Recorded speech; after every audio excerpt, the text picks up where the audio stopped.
Listo, ahora sí, muy buenos días a todas las personas que están conectados con nosotros en estos momentos. Le damos también la bienvenida a Ana María y a Marta Jenny. Ellas son las personas encargadas de acompañarnos en la charla del día de hoy, que estaremos hablando sobre los beneficios de la formalización laboral en el agro. Marta, ella es de Antioquia, es especialista con 20 años de experiencia como líder privado, y Ana María de la Fundación María Cano, es especialista en finanzas y ingeniera, disculpa acá, especialista en finanzas corporativas de la Escuela de Ingeniería de Antioquia. Tiene 7 años de experiencia en empresas de servicios temporales, brinda dirección y apoyo en áreas administrativas, financieras, comerciales y de servicios. Hoy vamos a estar hablando de un tema que es sumamente importante para el sector agropecuario, que si bien no es un tema técnico como hemos venido desarrollando los últimos 3 meses, sí es un tema que todos debemos tener en cuenta y que vamos a estar pues hablando en la tarde, en la mañana de hoy. Muchísimas gracias Ana y Marta por este espacio. Les doy la palabra. Jimena, muchas gracias por la presentación. Claro que sí, ya vamos a dar inicio. Regáleme un momento, por favor.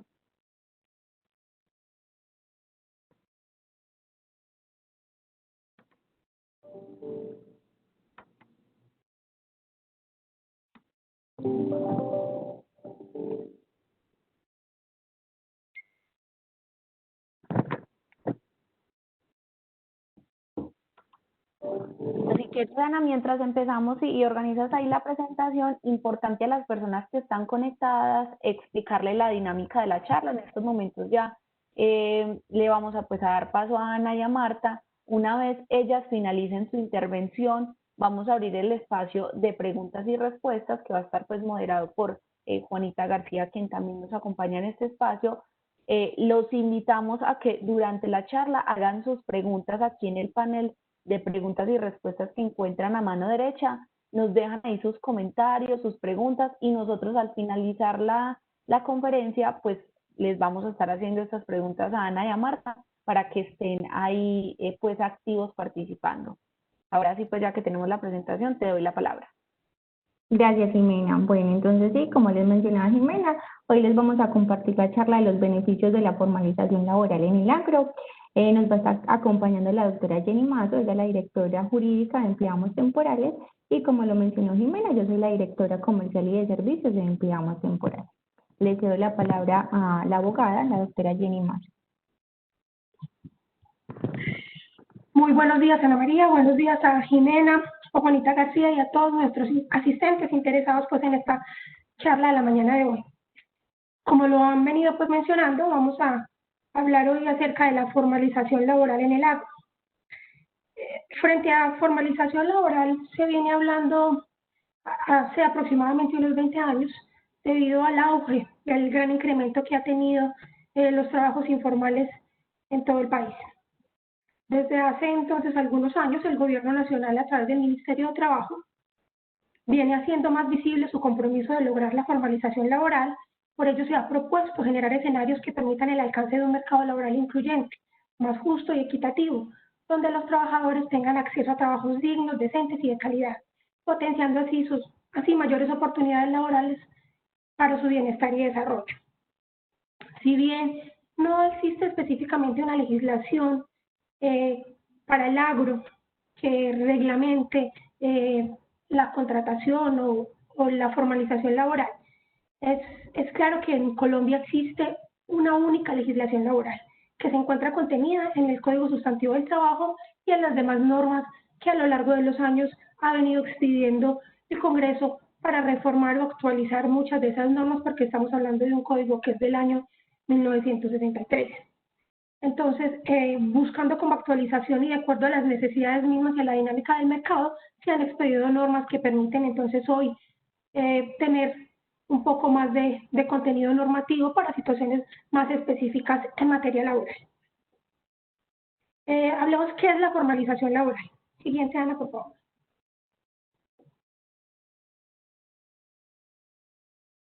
Ana, ¿me pasas la siguiente diapositiva? Formalización laboral es la transición o cambio de un trabajador de la economía informal a la formal, en aras de que éste empiece a ser parte del sistema de seguridad social integral y a recibir los beneficios que se derivan de un vínculo laboral. ¿Cuáles son esos beneficios? El tema de seguridad social, de manera primordial, tiene 4 grandes componentes, que son el sistema de salud, sistema de pensiones, sistema de riesgos laborales y la afiliación a caja de compensación familiar. En cuanto a la salud, es claro que se trata de la afiliación de los trabajadores a las EPS, al régimen contributivo como tal.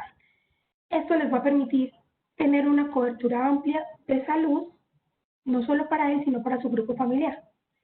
Va a permitir también tener la cobertura de pago de incapacidades médicas, de cubrimiento de cirugías y demás situaciones de salud que se presenten, reitero, tanto para el trabajador como para su grupo familiar. Frente al sistema de pensiones, tenemos la posibilidad de que estos trabajadores inicien con las cotizaciones al sistema para tener cubierta la posibilidad de una pensión o de una indemnización sustitutiva en el evento de que ya no cuenten con la capacidad suficiente para continuar desempeñando sus actividades laborales.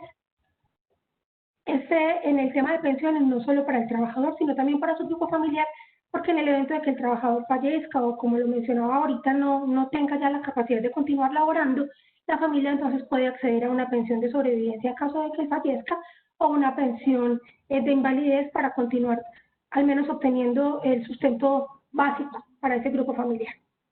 Frente al tema de riesgos laborales, es un componente bien importante de la seguridad social a todos los niveles y adicional pues para el sector del agro del que nos venimos refiriendo, y es la posibilidad de que el trabajador esté cubierto para la cobertura de accidentes de trabajo o de enfermedades de tipo laboral que le puedan suceder en el desarrollo de sus actividades laborales. Este componente entonces permite que el trabajador tenga la cobertura de atención médica, quirúrgica, de rehabilitación y también la posibilidad de que reciba una pensión en el evento de que, como consecuencia de haber sufrido un accidente laboral o una enfermedad laboral, no pueda entonces continuar desarrollando sus actividades.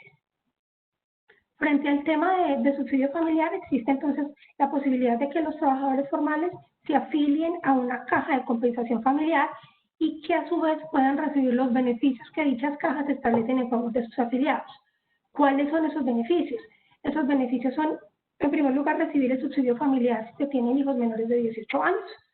En segundo, poder acceder a créditos de vivienda o mejoramientos de vivienda. Tienen también la posibilidad de acceder a educación, a recreación e incluso a temas de salud que brindan hoy las cajas de compensación. El Ministerio de Trabajo, a través de la Subdirección de Formalización y Protección del Empleo, está dedicado a fomentar la calidad del talento humano y a asegurar que en Colombia no existan trabajadores sin protección social, e impulsar el sistema de protección para la vejez a través de los distintos regímenes y servicios sociales complementarios que se hacen a partir del sistema de seguridad social. La siguiente, Anita, por favor. ¿Qué se entiende por trabajo formal? El trabajo formal representa un ingreso digno y protección social para el trabajador y su familia. Se desarrolla respetando la legislación aplicable que conlleva una mejor calidad de vida, progreso social y económico, reducción de la pobreza y equidad social. Erradamente se ha creído que el trabajo formal está directamente asociado a una forma específica de contratación laboral, como lo es, digamos, el contrato a término indefinido, bajo el entendido de que el contrato a término indefinido genera cierta estabilidad para un trabajador. Pero la realidad es que nada tiene que ver la forma de contratación laboral que yo adopte para vincular a un trabajador con el tema de formalización o de estabilidad en el empleo. Es claro que yo puedo válidamente contratar a un trabajador bajo cualquier forma contractual que establece nuestro Código Sustantivo de Trabajo, como un contrato a término fijo, como un contrato por obra o labor, un contrato a término indefinido, o incluso podemos llegar a hablar de que puedo contratar a una persona para que haga actividades mediante un contrato de prestación de servicios. ¿Cuál es la obligación?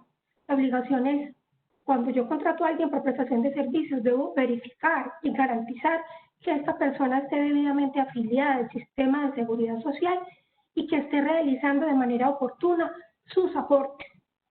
Sí, no puede permitirse que existan trabajadores bajo cualquier forma de vinculación que no estén debidamente afiliados y con las coberturas necesarias del sistema de seguridad social, porque en ello radica la importancia y la necesidad de la formalización. Pasamos a la siguiente, por favor. ¿Cuál es el objetivo entonces de la formalización? El objetivo de la formalización laboral es que todos los trabajadores tengan protección durante toda su vida laboral, que puedan contar con asistencia y prevención de enfermedades y accidentes laborales y que puedan ahorrar para cuando ya no puedan trabajar o que puedan estar protegidos en caso de perder el empleo, que accedan a subsidios económicos, apoyo en educación y espacios de recreación para ellos y sus familias, y que al llegar a la edad de jubilación tengan una vejez digna, que asegure su bienestar y sus necesidades básicas. La siguiente, por favor.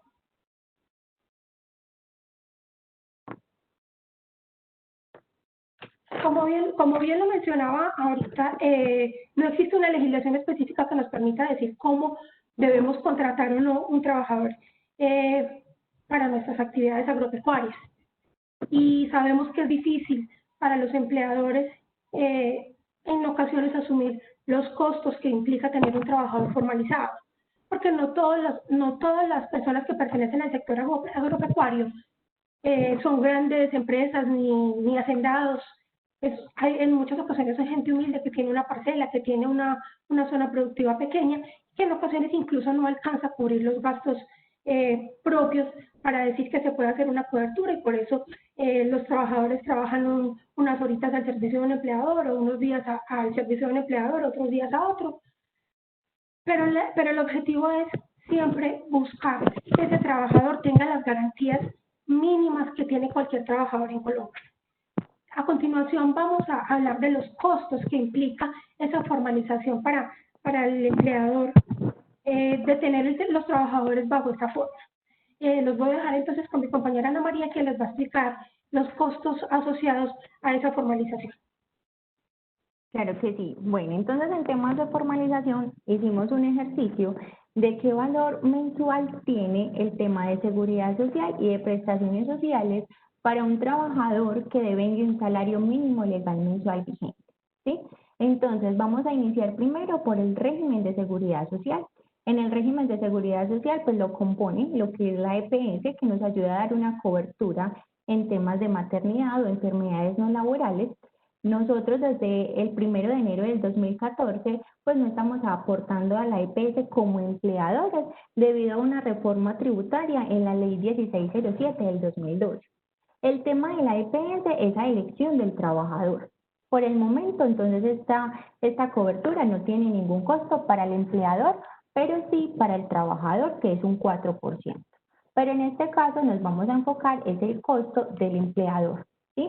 Tenemos la administradora de riesgos laborales. La administradora de riesgos laborales tiene una clasificación de riesgos, la cual está en el decreto 1607 del 2002. Para este caso, para este ejercicio, escogimos el riesgo 2, el cual tiene un porcentaje del 1.04 sobre el salario devengado por ese trabajador. Por otra parte, tenemos la pensión. La pensión tiene cobertura en invalidez, vejez y sobrevivencia.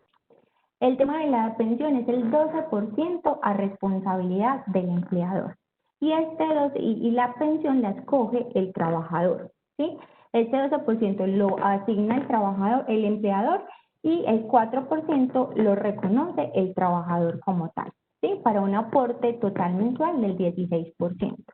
Los parafiscales lo componen lo que es el SENA, el ICBF y la caja de compensación. El SENA y el ICBF como empleadores a partir del 1 de mayo del 2013 no aportamos a ICBF y a SENA. Sin embargo, aportamos el 4% a lo que es la caja de compensación. La caja de compensación es a elección del empleador. ¿Listo?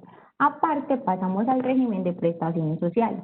¿Qué compone este régimen? Este régimen lo compone el tema de prima de servicios, vacaciones, cesantías e intereses a las cesantías. Por ley ya está establecido los valores a asignar anualmente a ese trabajador o de manera proporcional por el tiempo laborado. ¿sí? La prima de servicios tenemos conocimiento de que es un salario anual. Las cesantías también es un salario anual.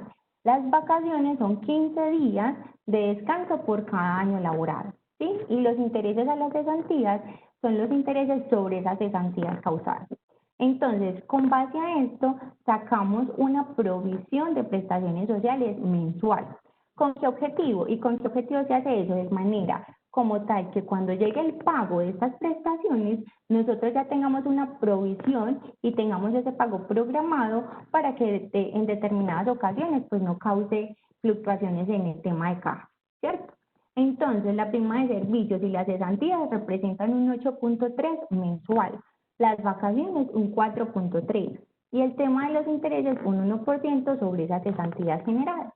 Entonces, teniendo en cuenta este panorama general de seguridad social y prestaciones sociales, nosotros como empleador, con cada trabajador deberíamos de pagar 1.342.463. Esto que incluye salario ordinario, auxilio de transporte, seguridad social y prestaciones sociales. De esta manera, mensualmente tendríamos la posibilidad de formalizar a un trabajador. ¿Listo? Entonces, este sería pues como el panorama general.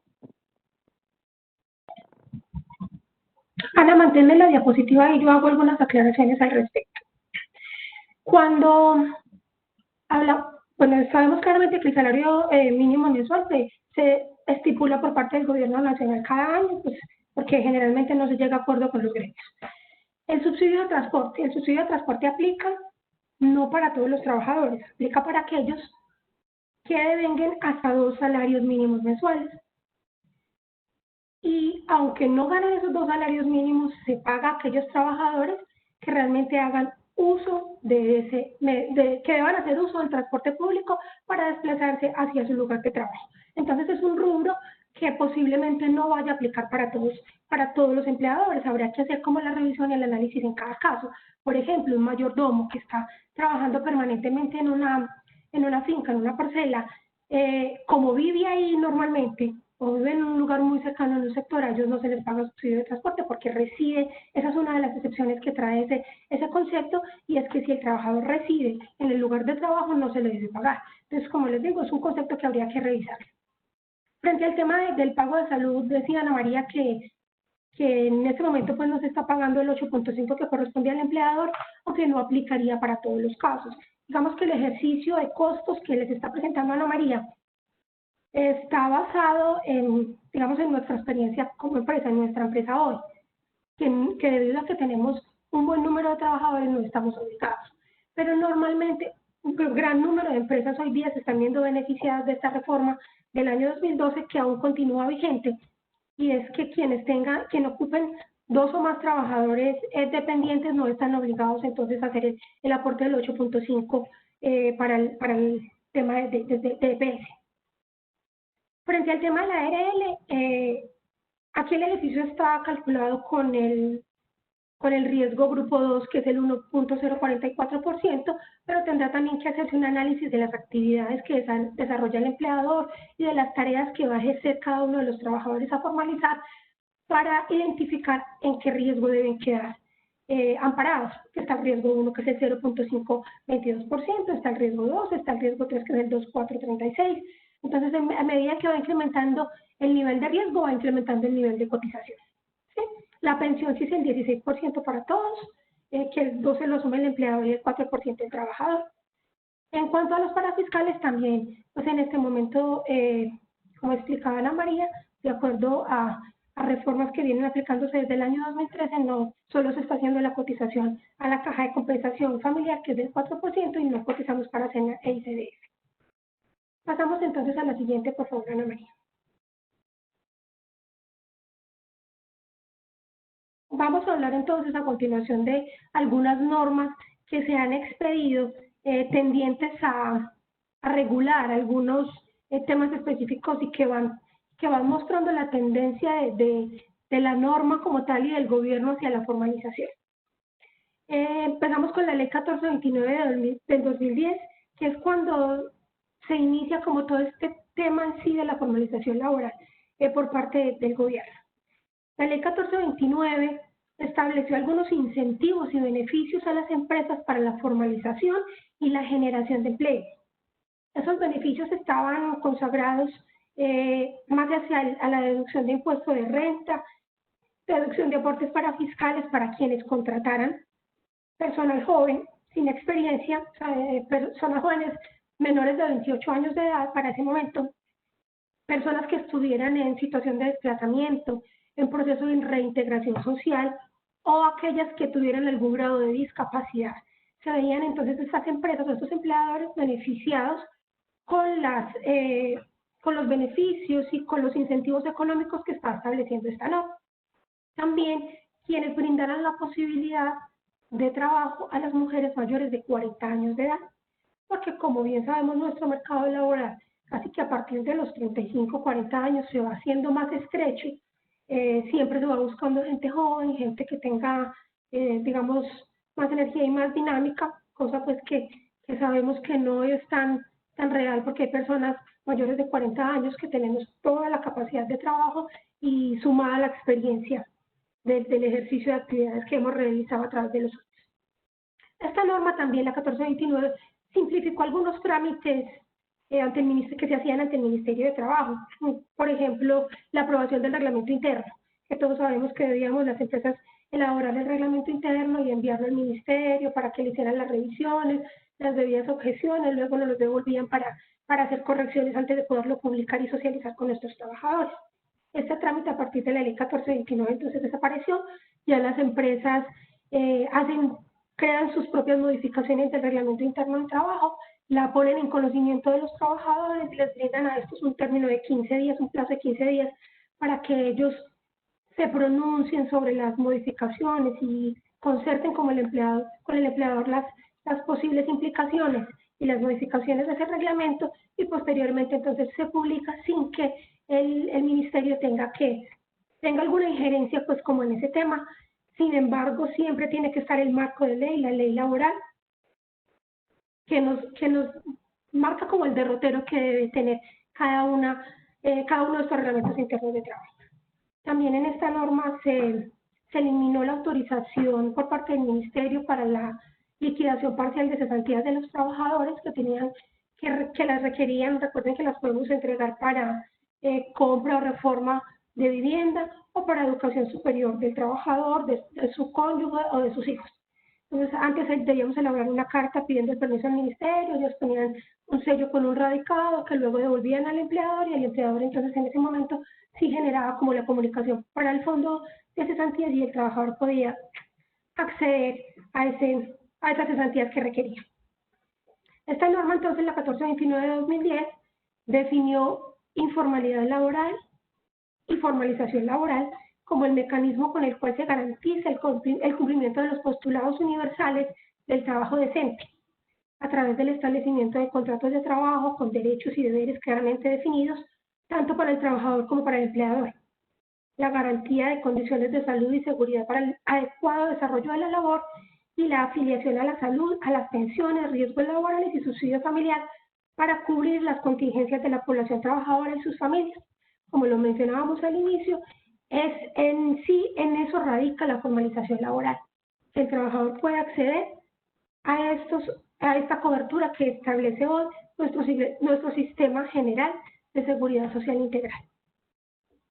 Posteriormente, en el año 2013, se emite el decreto 721 de 2013, en el cual se le brindó la posibilidad a los empleadores, personas naturales, que tenían a su cargo empleados de servicio doméstico, para que se pudiesen afiliar a cajas de compensación familiar y a su vez afiliaran a estos trabajadores de servicio doméstico, para que ellos pudieran empezar a recibir los beneficios del subsidio familiar y las demás asistencias que ofrecen las cajas de compensación familiar. Entonces recibían el subsidio, podían acceder ya a los créditos de vivienda y de reforma de vivienda, la educación, la salud, la recreación y las demás beneficios que establece la caja de compensación familiar. Posteriormente, en ese mismo año 2013, se emite el decreto 2616 del 2013, que permitió formalizar la situación de trabajadores informales y de aquellos que trabajaban por días al servicio de varios empleadores. El Estado expide este decreto el 20 de noviembre de 2013, por medio del cual se regula la cotización a seguridad social para trabajadores dependientes que laboran por periodos inferiores a un mes.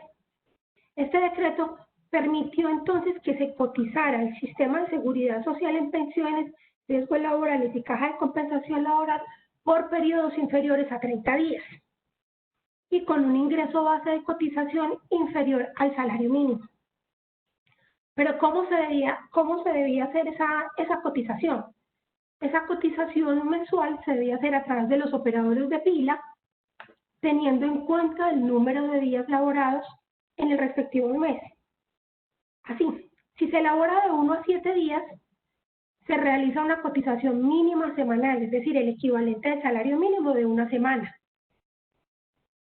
Si ese trabajador informal o dependiente por días, que trabaja entre 8 y 14 días, la cotización a seguridad social la debe realizar con dos semanas, con el equivalente a 2 semanas de salario mínimo. Si trabaja entre 15 y 21 días al mes, se calcula entonces el salario mínimo diario por 3 semanas y esa sería la base de cotización o el IBS que conocemos. Pero si el trabajador ya trabajaba más de 21 días, digamos que trabajó 23, 24, 25 días, sin que llegue a los 30, esa base de cotización entonces sí tiene que ser igual al salario mínimo. Entonces, en este caso, la cotización para este año tendría que ser de 877, 803. De todas maneras, este es un gran avance porque conocemos que hay mucha gente que trabaja por días, empleadas mismas de servicio doméstico que están al servicio de varios empleadores, trabajan un día aquí, un día allá, y no están del todo cubiertas por este tema de seguridad social, precisamente porque no alcanzaban a cumplir ese requisito de cotización mínima. Entonces ya esta norma les permite acceder a ese beneficio del sistema de seguridad social y cada empleador aporta según lo que trabaja. O incluso se permite que un solo empleador sea el que cotice, recepcionando la empleada los dineros o el empleado los dineros de los diferentes empleados. El decreto, posteriormente en el 2014 se expide el decreto 1047, que estableció la obligatoriedad de afiliación y pago de cotización a seguridad social de los taxistas, regido por normas establecidas en el Sistema General de Seguridad Social, y definió incluso que este gremio de taxistas, de conductores, tendría que estar afiliado según la clasificación de riesgo en nivel 4, por ser una actividad considerada de riesgo alto. Los conductores, la conducción incluso desde el régimen civil está catalogada como una actividad peligrosa de alto riesgo. Entonces, era claro que este es un gremio que trabajaba de manera muy informal. El propietario le entregaba el taxi al conductor para que éste lo trabajara en unos turnos horarios definidos entre ellos.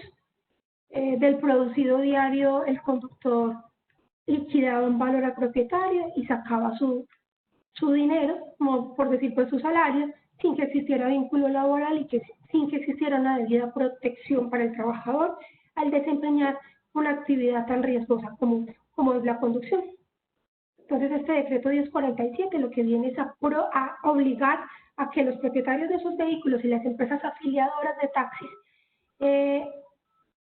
inicien la cobertura de este gremio en la seguridad social y prohíbe que se permita el trabajo de estos conductores sin la debida afiliación. Hoy se encuentra pues esta norma incluida en el decreto único del sector transporte, que es el decreto 1079 de 2015, pero continúa entonces vigente esta cobertura y esta obligación para los propietarios de taxis y las empresas afiliadoras. De hecho, hoy en día los conductores de taxis deben estar continuamente, cada mes, presentando la debida documentación que acredita el pago de la seguridad social para que les entreguen el permiso, la tarjeta amarilla, para que puedan circular y trabajar normalmente.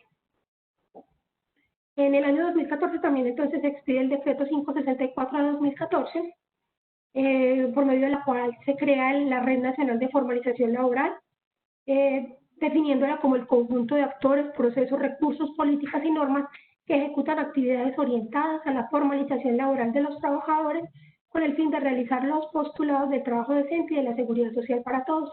Esta red nacional está adscrita al Ministerio de Trabajo y desde allí se trazan como las políticas en busca de la formalización laboral de todos los trabajadores en el país.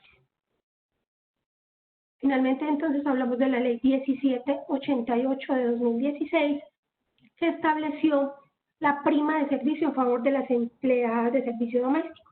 Recuerden que hasta ese momento a las empleadas que trabajaban en el servicio doméstico en las casas y a los choferes de familia no se les pagaba prima de servicios porque se consideró siempre que la casa no era una empresa productiva y que por lo tanto no era posible entonces el reconocimiento de la prima de servicios, teniendo en cuenta que esta es una prestación económica que se tiene como basada en las utilidades o en los beneficios que genera la empresa y que, reitero, no siendo la casa una empresa productiva, no había lugar pues como a este reconocimiento de prestación social. Esta norma aplica pues no solo para las empleadas, sino para choferes de servicio familiar, trabajadores por días o trabajadores de fincas y en general a los trabajadores que cumplan con la condición de ser empleados dependientes, es decir, que exista un contrato laboral que regule esa relación con el empleador. Anita, la siguiente, por favor.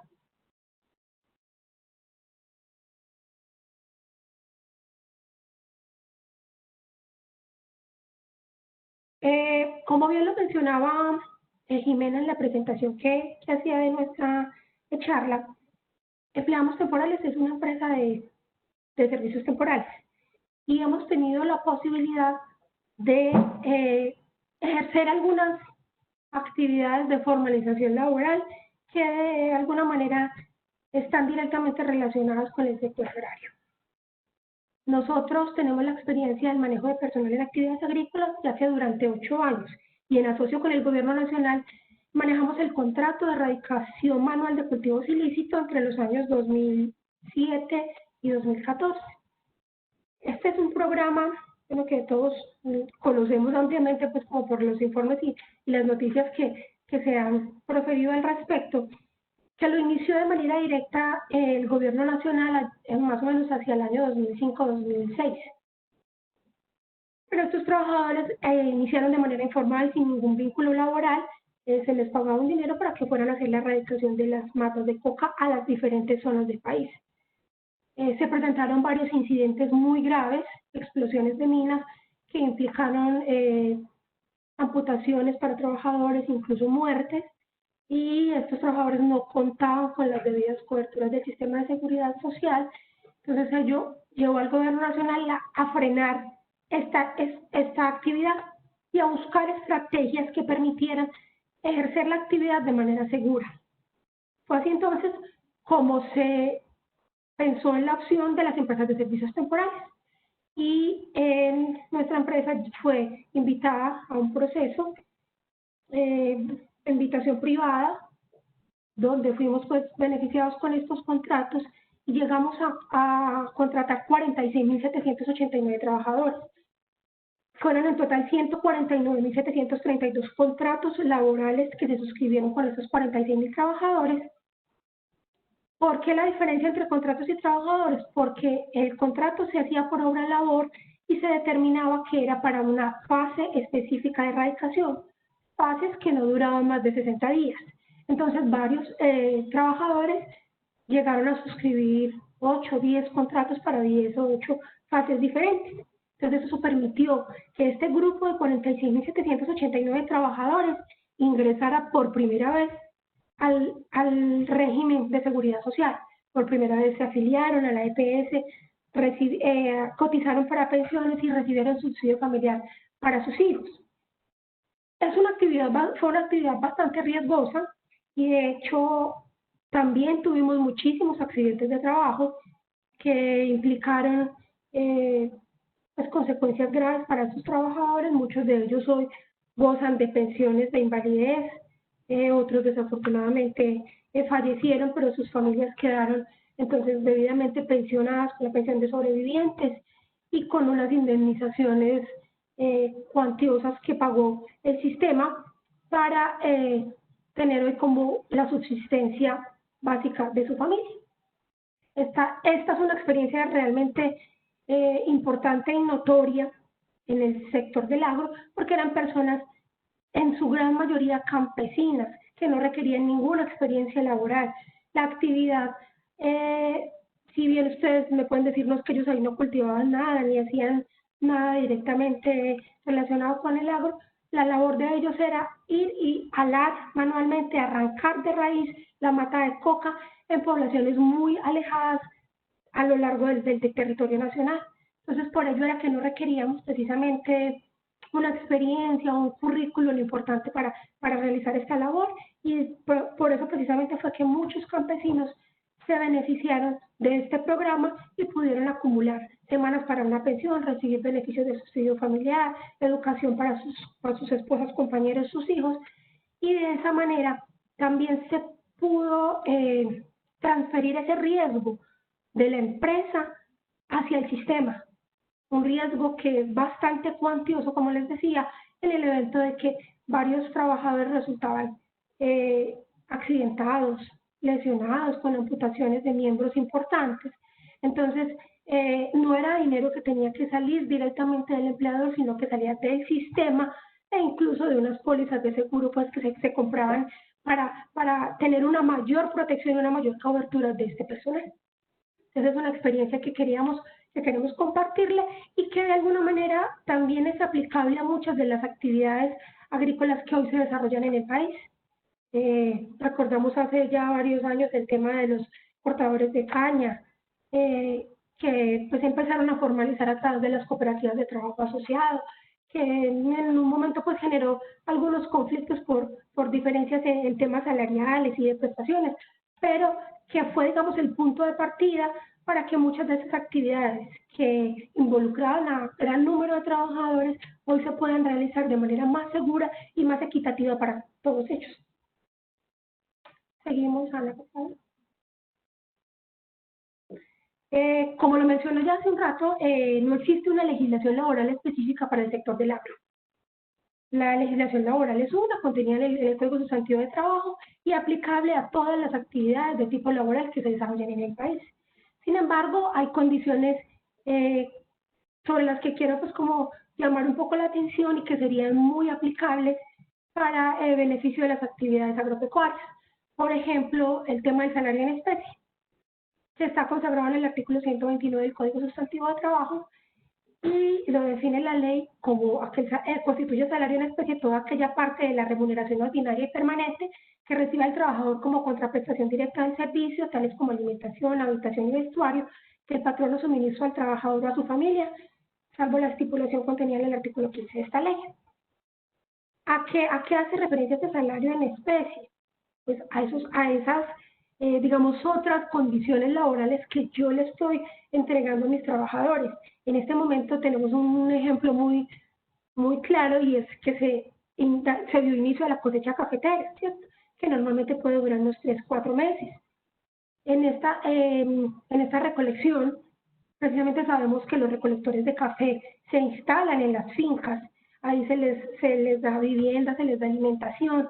Entonces, es la posibilidad de que el propietario de la finca, el empresario, pueda darle un valor a esa vivienda, a esa alimentación o a esas otras condiciones laborales que le está ofreciendo al recolector, las valore y las tenga en cuenta como parte del salario, ¿sí? Esa valoración tiene un límite establecido por la misma norma, la pasamos por favor, y es que la totalidad del salario no puede pagarse en especie, sino una parte. En el evento de que el salario sea, el devengado por el trabajador sea el salario mínimo, se puede pagar en especie hasta el 30% de ese salario. Pero si los salarios son superiores al salario mínimo, se puede pactar que ese salario en especie sea hasta del 50%. Pero ¿cuál es esa condición adicional que se debe contemplar ahí para pagar hasta un 50%? Y es que ese 50% en dinero que ha de recibir el trabajador no sea inferior al salario mínimo. Sí, entonces no es que porque el trabajador gane 1 millón de pesos mensuales, yo ya le puedo pagar el 50% de salario en especie, porque entonces al hacer el cálculo del 50 que le corresponde en dinero, va a quedar por debajo del salario mínimo y no nos es permitido porque ahí estaríamos afectando condiciones, pues normas que son de orden público y que no nos permiten una modificación. Continuamos, Anita, por favor. La otra sería la posibilidad de establecer jornadas de trabajo flexibles. Sabemos que la jornada laboral en este momento es de 48 horas a la semana, 8 horas diarias, y cuando se requiere trabajar horas extras, pues no pueden ser superiores a 2 diarias ni 12 semanales. El trabajo se desarrolla en 6 días a la semana, con un descanso remunerado que podrá coincidir o no con el domingo, y la jornada laboral diaria mínima puede ser de 4 horas y máximo 10 horas, sin que esas 2 horas de más que estoy trabajando de 8 a 10 constituyan trabajo suplementario o de horas extras. Entonces es una posibilidad que yo pueda acordar con mi trabajador de acuerdo a las necesidades que se presenten en la labor que él va a ejecutar para mí.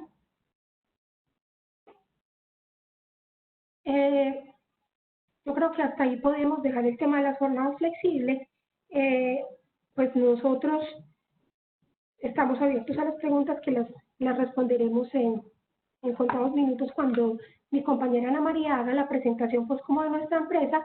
Les quiero simplemente dar una información básica del servicio de empresas temporales. Son empresas que existen hace muchísimo tiempo, están reguladas desde la Ley 50 de 1990 y el Decreto 4369 del 2006. Son empresas que están muy reguladas y vigiladas constantemente por el Ministerio de Trabajo. Yo sé que muchos de ustedes las han oído mencionar, quizás en alguna oportunidad hayan tenido la intención de contratar, pero les genera como temor o desconfianza por muchas cosas que se han manejado en el medio. Pero quiero darles la tranquilidad de que son empresas legalmente constituidas, autorizadas para funcionar por el Ministerio de Trabajo y, como les digo, supremamente reguladas, vigiladas y controladas.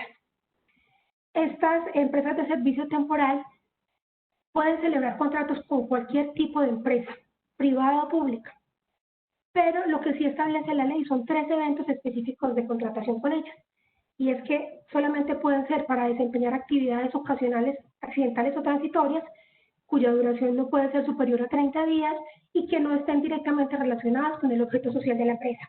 Es decir, si yo soy una empresa productora de hortalizas, no puedo contratar a una persona bajo esta modalidad para desempeñar actividades ocasionales, para hacer la recolección, el lavado y el empaque de esas hortalizas, porque esa es mi razón de ser. Lo puedo contratar para que me realice una obra civil, me construya una pared, me haga una labor de pintura, de aseo, sí, otras actividades diferentes a mi objeto social. El segundo evento es para el reemplazo de vacaciones, incapacidades o licencias. Y el tercer caso es para incrementos de producción, de transporte, de venta de productos o de mercancía y para periodos estacionales de cosechas. Entonces, mire que la misma ley está autorizando esta contratación. Si ustedes tienen, nosotros tranquilamente podríamos entrar a hacer hoy la contratación y en viva emisión de los recolectores de café.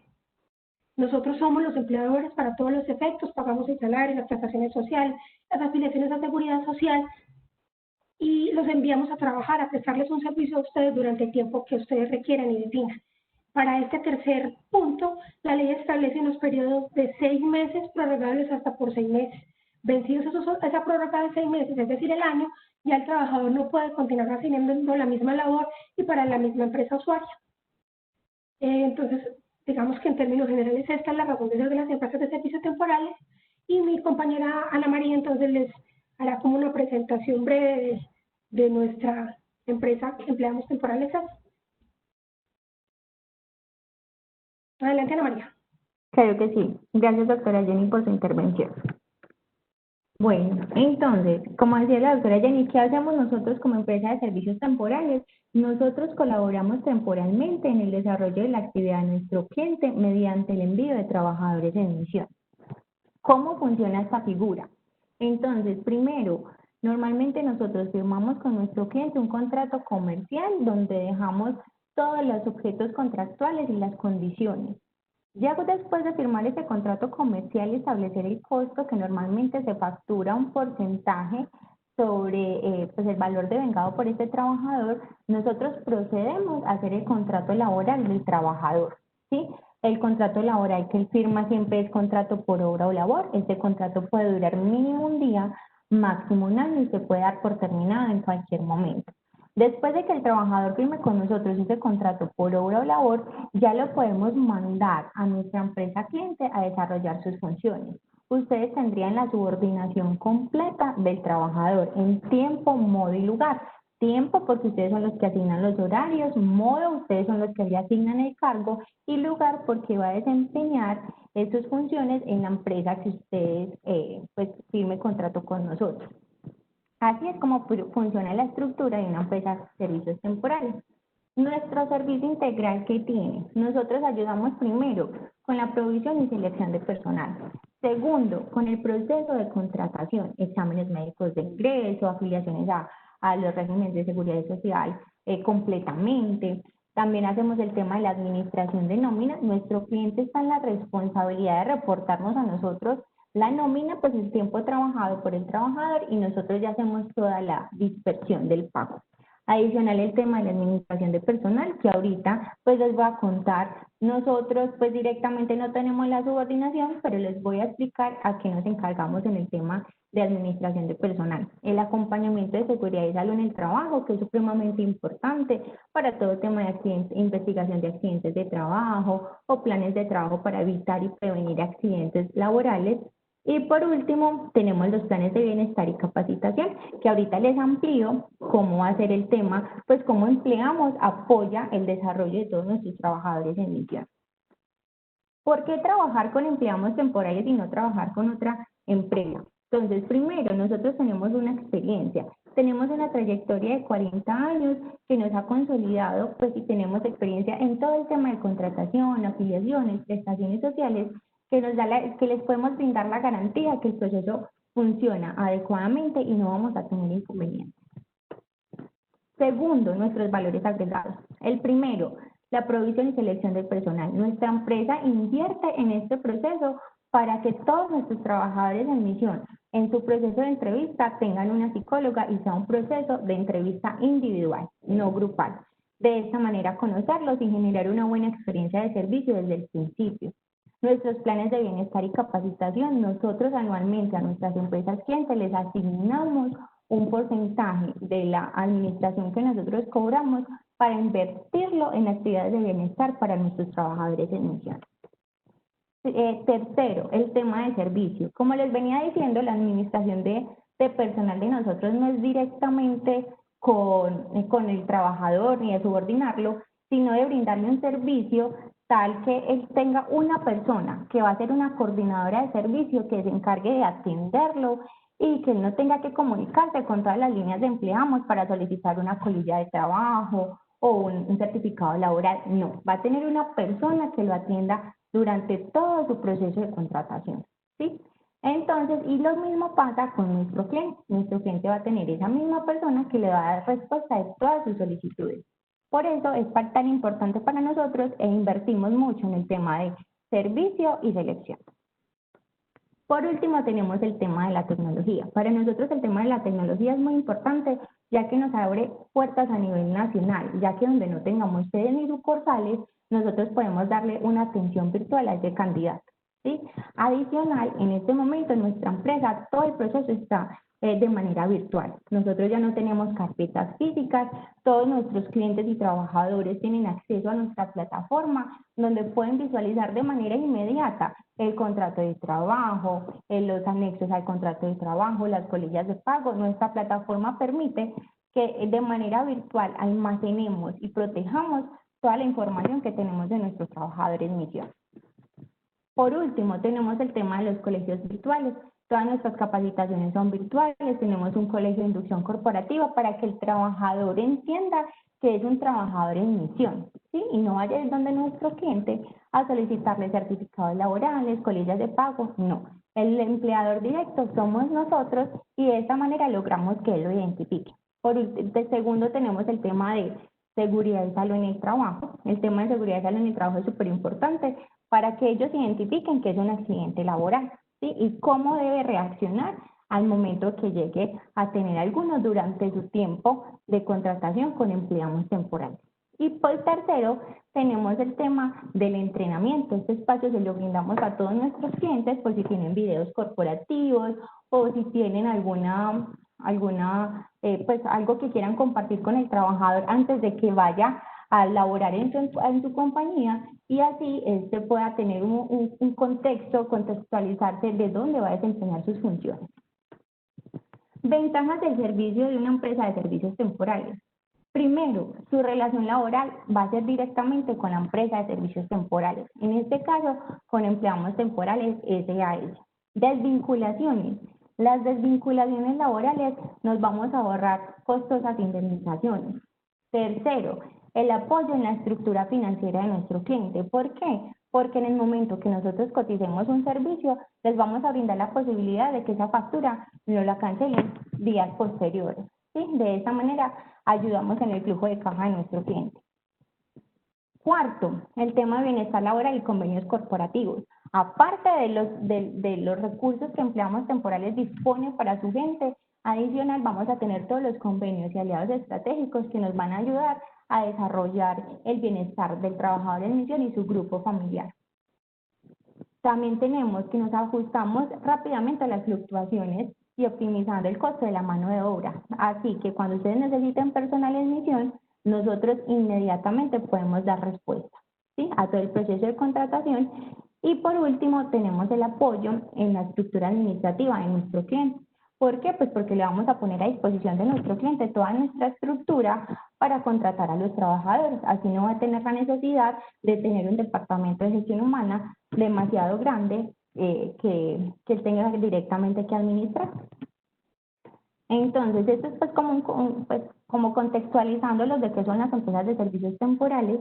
Yo aquí les voy a dejar mis datos, ¿sí?, y de mi colega Johnny Posada, que es de nosotros. Estamos ubicados, nuestra sede principal está en Medellín, nuestra sucursal está en Bogotá, pero como les decía, tenemos atención a nivel nacional, gracias a nuestras plataformas tecnológicas. Les dejo aquí todos nuestros datos, dado el caso que alguno quiera visitarnos, llamarnos, conocer más acerca de este servicio, y adicional está nuestra página web, donde pueden también visitarnos y conocer más acerca de nosotros. Nosotros quedamos súper atentos a cualquier inquietud. Muchas gracias por compartir y brindarnos este espacio. Listo, Ana María y Marta, muchísimas gracias por la información que nos acaban de dar en este webinar. Vamos a pasar pues a la sección de preguntas y respuestas. Tenemos 3 preguntas para ustedes para que nos ayuden pues solucionándolas. La primera que tenemos es: en el sector rural vemos mucho la mano de obra por actividad. ¿Cómo podemos trabajar con ellos teniendo en cuenta que pertenecen a programas de gobierno por estar inscritos en el CISBEN? Entonces, al hablar de formalización de empleo, la mano de obra no está interesada en tener esta formalización. Por eso mi pregunta: la mano de obra ocasional, ¿cómo podemos brindarle un seguro de riesgo laboral? Bueno, lo que pasa es que si yo soy el empleador, no puedo darle al trabajador la opción de que se quiera o no se quiera afiliar a una ARL. Si yo soy un empleador responsable y estoy contratando bajo un contrato laboral, es decir, con una relación de dependencia, lo que tengo que hacer es afiliarlo, porque de hecho soy yo como empleador quien escoge la ARL, no es el trabajador. Entonces, si la condición para elaborar conmigo es suscribir un contrato de trabajo, yo lo voy a afiliar y no puedo supeditarlo a la voluntad del trabajador. Ok. La otra pregunta es, tú dices que los trabajadores de campo pagan riesgo laboral 2, pero a mí me exigen riesgo 3 pagando 37.800 pesos. ¿Dónde puedo revisar ese tema? Soy empleado independiente. El tema de la clasificación de riesgos está contenido en el decreto 1607. Ahí aparece, según la actividad que desarrolle la empresa, es donde se fija el riesgo, el nivel de riesgo donde debe estar la persona, y entonces en consecuencia es ahí el porcentaje sobre el cual se debe cotizar. Perfecto. Si se desea dar una remuneración extra, ¿cómo se legaliza y hasta qué porcentaje en base al salario se puede hacer? A ver, frente a otros pagos no salariales, existe pues por directriz de la UGPP, que yo creo que todos conocemos, es la Unidad de Gestión Parafiscal, podemos hacer pagos bajo una proporción de 60-40. ¿Me explico? Ese pago no salarial o esa bonificación o ese dinero adicional que yo quiero entregar a mi trabajador, lo puedo hacer y lo puedo constituir como no salario, siempre y cuando no exceda el 40% del total de la remuneración. Es decir, tengo que tomar el salario básico que yo le pago, el valor de la remuneración lo sumo y ahí calculo el 40%. Si ese valor que yo le voy a dar no me supera el 40%, no tiene ningún inconveniente. Pero si lo tiene, ese exceso yo lo debo llevar a la base para cotizar seguridad social. Entonces, digamos que el tope está en el 40%, pero teniéndolo como muy presente para el tema de aportes. Listo, aquí nos están haciendo otra. En el sector rural vemos la mayoría de las políticas públicas, subsidios y demás apoyos del gobierno. Esto es un fenómeno que no deja que ellos quieran estas garantías. Por ello, ¿cómo puedo ayudar al empleador a ofrecer una ARL? Pues Juanita, esa está muy relacionada con la primera que respondimos y es reiterar que la afiliación a la ARL no es voluntad del trabajador, es una obligación que tengo yo como empleador. Incluso si yo voy a contratar a una persona para que me desarrolle cierta actividad y lo voy a hacer a través de un contrato de prestación de servicios, tengo la obligación de exigirle que esté debidamente afiliado y me haga entrega del soporte de pago del aporte. Entonces no lo puedo someter a la voluntad de él. Perfecto. Y la última, en Colombia tenemos muchos extranjeros que están solicitando empleo en el sector rural. ¿Cómo se pueden contratar? Ay, espérame que me corrió. ¿Cómo se pueden contratar si no tienen una visa de residentes o están legalmente en el país?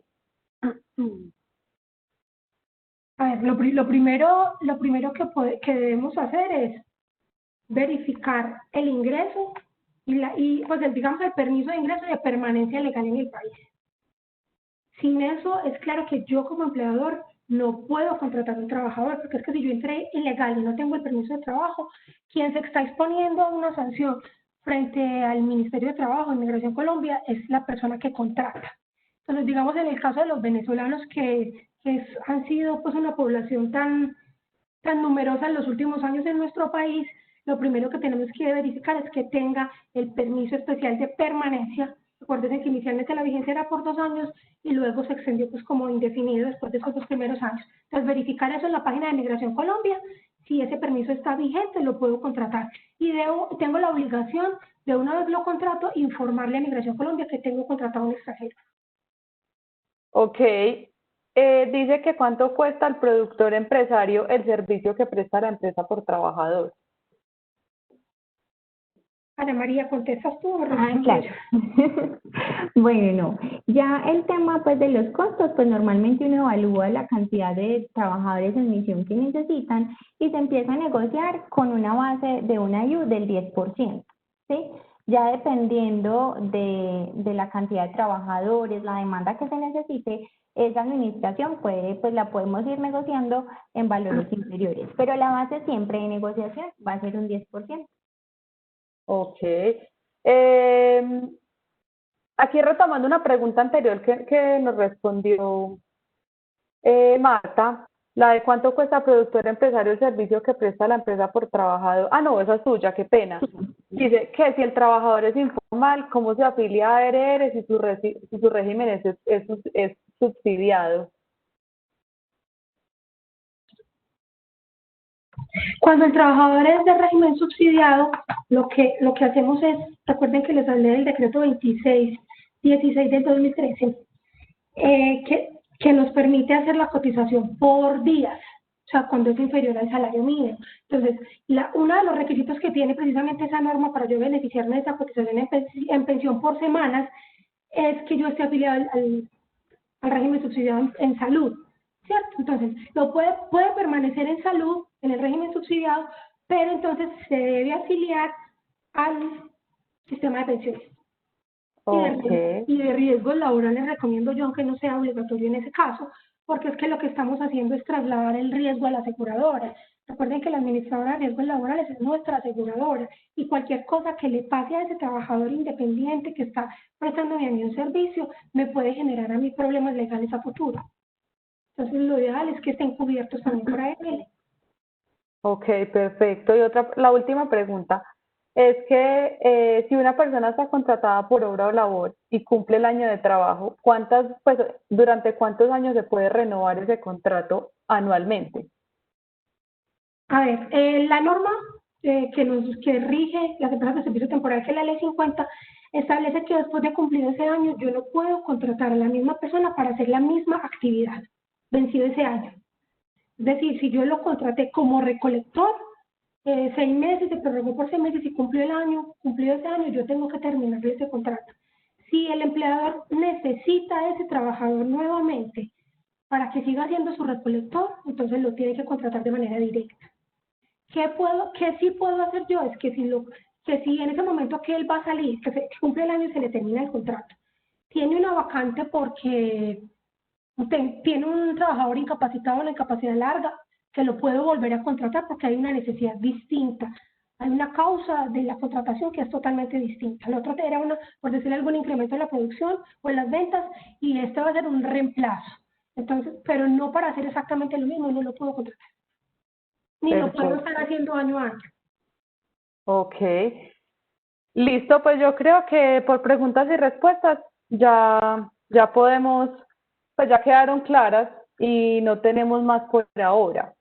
Entonces, no, Juanita, discúlpame, yo veo que tienes cuéntame. de pronto algunas. En el Ay, chat les voy a colocar, si quieren, porque como ya nos excedimos un poquito en el tiempo, se les voy a colocar en el chat mi correo electrónico, y si gustan, pues me pueden enviar las preguntas ahí y yo se las respondo.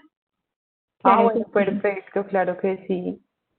Nos pueden compartir las dudas. En cuanto a la última pregunta que nos dicen, cuando el productor empresario tiene sus propios trabajadores, ¿se pueden contratar a estos o la empresa siempre busca el personal? Nosotros siempre, pues intentamos apoyar el proceso de producción de candidatos, pero si ustedes ya tienen el personal, nosotros tomamos ese personal y le hacemos las verificaciones correspondientes para que firme el contrato con nosotros. Es claro que no se puede hacer, por ejemplo, que no, María, es que nosotros tenemos los trabajadores contratados con nosotros con un contrato a término indefinido y los vamos a pasar con ustedes. Eso no se puede, pues porque ya los trabajadores tienen unas condiciones laborales, ¿sí? Y estas condiciones laborales, al pasarlos a una empresa de servicios temporales, tienen un poco a desmejorarse, pues porque con nosotros van a aplicar un contrato por obra o labor, no van a tener indemnizaciones. Entonces, esto legalmente pues no se permite, pero si el trabajador trabaja con ustedes por temporada, ya lo conocen y quieren ingresarlo por la empresa de servicios temporales, lo pueden hacer. Perfecto. Sí, aquí había visto una, qué pena, de cómo ingresar una persona que reside en Bucaramanga con ustedes para exámenes y demás. Bueno, entonces, como les estaba comentando en el portafolio, pues lo ideal es firmar primero un contrato contractual entre esa empresa y nosotros, esa persona natural.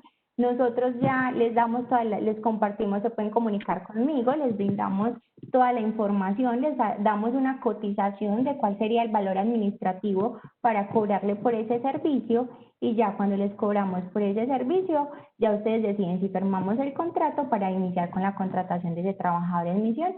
Yo también les voy a dejar mi correo electrónico, se los voy a volver a escribir, y mi número de celular, dado el caso que necesiten ampliar la información del servicio que nosotros prestamos. Juanita, perdóname, yo complemento esa respuesta de Ana María, y es que nosotros, si bien tenemos sucursales en Bogotá y Manizales, tenemos cobertura nacional y tenemos alianzas estratégicas en todas las ciudades del país. Tenemos unas personas que llamamos enlaces, o sea, es un funcionario que se encarga de hacer el proceso de contratación. Tenemos contrato con diferentes laboratorios en todas las ciudades principales del país. Entonces no tenemos inconveniente frente al tema de que esté en Bucaramanga, que esté en Cali, que esté en la costa, en los llanos. De hecho, nosotros atendemos el sector petrolero, que son campos que están muy alejados de los cascos urbanos, pero sin embargo allí prestamos perfectamente el servicio. Ah, perfecto. O sea, tiene una alta cobertura de servicio. Sí, a nivel Nivel nacional. nacional. Y todos los Ok, sectores económicos. listo, perfecto. No sé si de pronto se me pasó alguna pregunta, viste otra. No, yo creo que ahí están. Sin embargo, ya en el chat también coloqué pues como mi correo electrónico para que me envíen las preguntas, las inquietudes que tengan sobre el tema. Ah, listo, Marta, perfecto. Yo creo que pues todas quedaron muy claras y muchísimas gracias. No, Muchas gracias gracias a a todos. ustedes. Muchas Listo, Gracias a gracias. todos. igual los queremos invitar que esta tarde a las 4 vamos a tener otra conferencia. Para los que estén interesados, pues súper bienvenidos. También que hagan parte de Expo Agrofuturo Digital del 19 al 21 de agosto. La inscripción es totalmente gratis. Vamos a estar por esta misma plataforma para que hagan parte de la feria. Y listo. No, ya muchísimas gracias y Gracias, creo que Juanita. todo estuvo súper bien. Gracias, Listo. Juanita. Gracias a todos los participantes. Un feliz resto de día. Que Hasta estés muy luego. bien. Hasta Hasta luego. luego. Chao. Chao.